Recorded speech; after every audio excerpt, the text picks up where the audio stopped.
নমস্কার ভিউয়ার্স, আমি doctor Rituparna Das, interventional pain physician. আজকে আমি যে বিষয়ে আলোচনা করব সেটা হলো আমরা রেগুলারলি প্রায় ওভার দ্য কাউন্টার ওষুধের দোকান থেকে কিছু ব্যথার ওষুধ কিনে খাই। সেই ওষুধ কখন খেতে হবে এবং তার পার্শ্ব প্রতিক্রিয়া নিয়ে আমি আজকে এই ভিডিওতে আপনাদের সাথে বিস্তারিত আলোচনা করব। তো প্রথমেই জেনে নিই আমরা যে ব্যথাটা আমরা কিভাবে বুঝি যে কতটা ব্যথা আছে। এই ব্যথা মাপার কোনো যন্ত্র বা ইনস্ট্রুমেন্ট নেই, কিন্তু কিছু কিছু স্পেসিফিক টুল আমরা ব্যবহার করে থাকি। তার মধ্যে একটা হলো নিউমারিক রেটিং স্কেল, যেখানে হচ্ছে আমরা পেশেন্টের কতটা ব্যথা হচ্ছে নাম্বার দিয়ে সেটা মেপে থাকি। 0 মানে কোনো ব্যথা নেই, আর 10 মানে ম্যাক্সিমাম ব্যথা। এই নিউমারিক রেটিং স্কেলটা কতটা ব্যথা আছে সেই অনুযায়ী আমরা সেই রেটিংটা দিয়ে থাকি। এছাড়া আমরা জেনে নিই হু পেন ল্যাডার, মানে ওয়ার্ল্ড হেলথ অর্গানাইজেশন আমাদের একটা গাইডলাইন্স দিয়েছেন, যেটা আপনারা স্ক্রিনে এক্ষুনি দেখতে পাবেন। এটা আগে 3টে ধাপে ছিল, এখন সেটা রিভাইজড হয়ে 4টে ধাপ হয়েছে। তো প্রথম ধাপে হচ্ছে, ধরুন যাদের এনআরএস পেন রেটিং স্কেলে খুবই কম ব্যথা, মানে 3-এর নিচে আছে, মানে সামান্য ব্যথা হচ্ছে, যে কোনো কারণে অ্যাকিউট বা ক্রনিক হতে পারে। তো সেক্ষেত্রে আমরা যেটা দিয়ে থাকি সেটা হচ্ছে প্লেন অ্যানালজেসিক যেগুলো হয়, যেমন ধরুন প্যারাসিটামল বা এনসেড জাতীয় ওষুধ।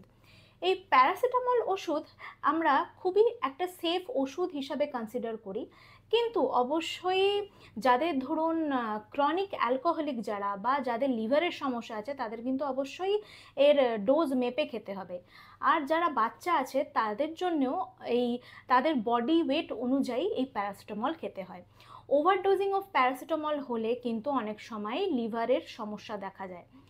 তো অ্যাডাল্ট একজন মানুষ কখনোই দিনে প্যারাসিটামল 4 গ্রামের বেশি খাওয়া উচিত নয়।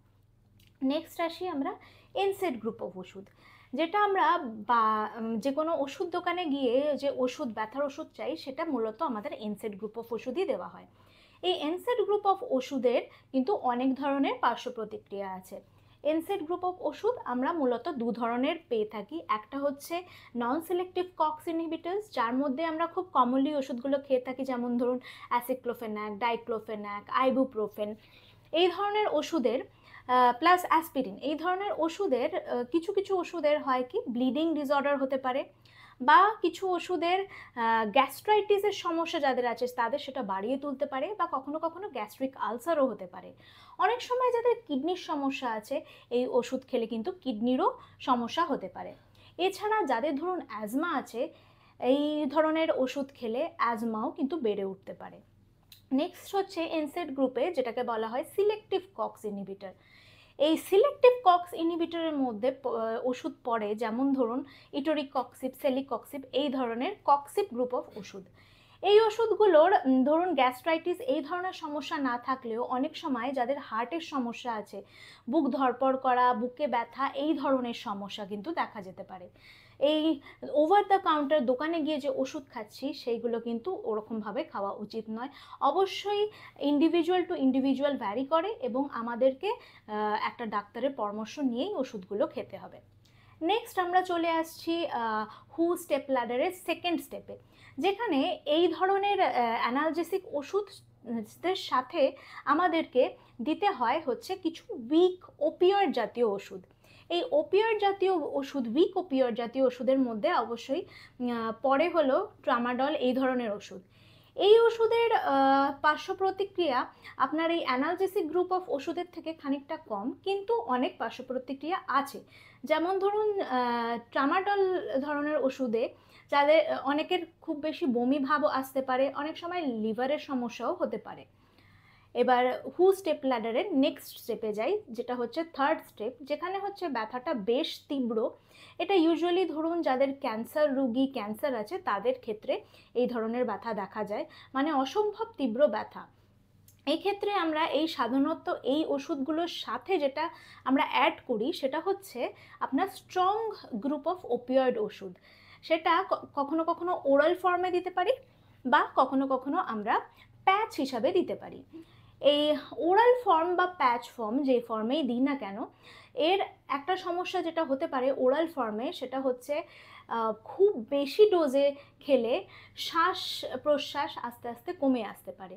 তো অবশ্যই এটা আমাদেরকে মাথায় রাখতে হবে কার বডি ওয়েট কত এবং কতটা ডোজে এই ওষুধের পরিমাণ নেওয়া উচিত। প্যাচ ফর্মে যেমন ফেন্টানিল বা বুপ্রিনরফিন এই ধরনের প্যাচ, ওপিয়েড প্যাচ আমরা ব্যবহার করে থাকি ক্যান্সার রোগী বা তীব্র যন্ত্রণা যাদের সেই সমস্ত পেশেন্টে। তো এই প্যাচেরও অনেক নির্দিষ্ট নিয়ম আছে যে কত ঘন্টার সেই প্যাচটা লাগানো যাবে, কত ঘন্টা বাদে সেটা কাজ করবে না, আবার অন্য প্যাচ লাগাতে হবে। এই সব কিছুই গাইডলাইন্স আপনি একজন পেন বিশেষজ্ঞ ডাক্তারের কাছে গিয়েই পেতে পারেন।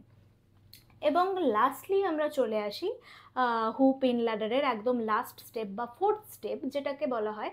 সেখানে হচ্ছে আমরা এই ব্যথার তীব্রতা এতটাই বেশি হয়ে যায় যে তখন আমরা ডিরেক্ট মানে ব্যথার ওষুধ মানে কাজ হচ্ছে না, তখন ডিরেক্টলি আমরা যেটা যাই সেটা হচ্ছে ইন্টারভেনশনের মাধ্যমে।